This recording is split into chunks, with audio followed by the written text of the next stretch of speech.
அத்தியாயம் 2. இலங்கை மாநகரம் அன்று முன்னெப்போதும் இல்லாத ஒரு மயான அமைதியில் முழுமையாக மூழ்கியிருந்தது.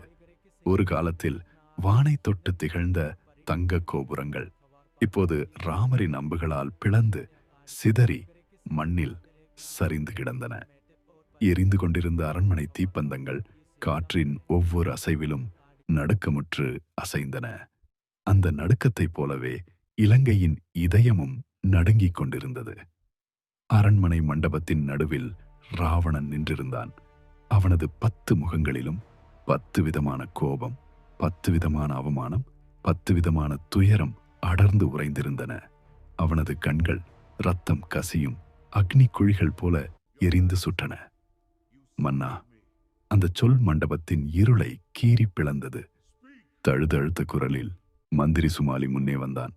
ராவணன் ஆக்ரோஷமாக திரும்பி பார்த்தான். மன்னா, இந்திரஜித் வீழ்ந்தான். கும்பகர்ணன் மன்னானான். ராவணன் கர்ஜனை கல்லையும் நடுங்கச் செய்தது. அந்த மானுடர்களா என் குலத்தை வேறறுத்தனர்? இன்னும் யாராவது மிச்சம் இருக்கிறார்களா? இல்லையெனில் நானே போர்க்களத்திற்கு செல்லட்டுமா? சுமாலி தலைகுனிந்தபடியே சொன்னான்.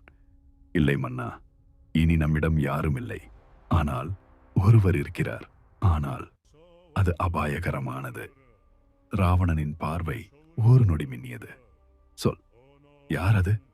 சுமாலி சொன்னான். விந்திய மலைக்கும் அப்பால், பூமிக்கு கீழே 7 உலகங்களை தாண்டி பாதாள இலங்கை இருக்கிறது. அங்கு உங்கள் தம்பி மயில் ராவணன் ஆட்சி செய்கிறான். மன்னா, அவன் மாய வித்தைகளில் இந்திரஜித்தையே மிஞ்சியவன். ஆனால் அவன் மிக கொடூரமானவன். அவன் பலம் இந்த போரை திசை மாற்றி வெற்றி நம்மிடம் வர வழி செய்யும். ராவணன், அப்போ அவனை வரச் சொல். அந்த சொல் விழுந்த நொடி, சுமாலி, அது அவ்வளவு எளிதல்ல மன்னா. ராவணன் மெல்லச் சிரித்தான். அந்த சிரிப்பு மண்டபத்தின் சுவர்களை தாண்டி இலங்கையின் இருளுக்குள் ஊடுருவிச் சென்றது. அவன் ஒரு பீடத்தின் முன் அமர்ந்தான். கண்களை மூடி பாதாளத்தின் அதிபதியை ஆவாகனம் செய்தான்.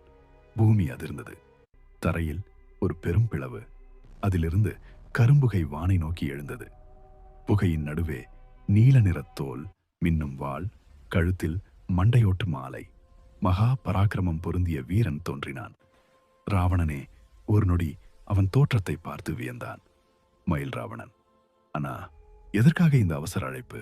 பூலோகத்தில் உங்கள் ஆட்சிக்கு என்ன குறை என்று அவன் ஏளனமாக கேட்டான். ராவணன் கடுத்த முகத்துடன் நடந்த அனைத்தையும் சொன்னான். அவன் தன் கோட்டை நிலைமையை காட்டினான்.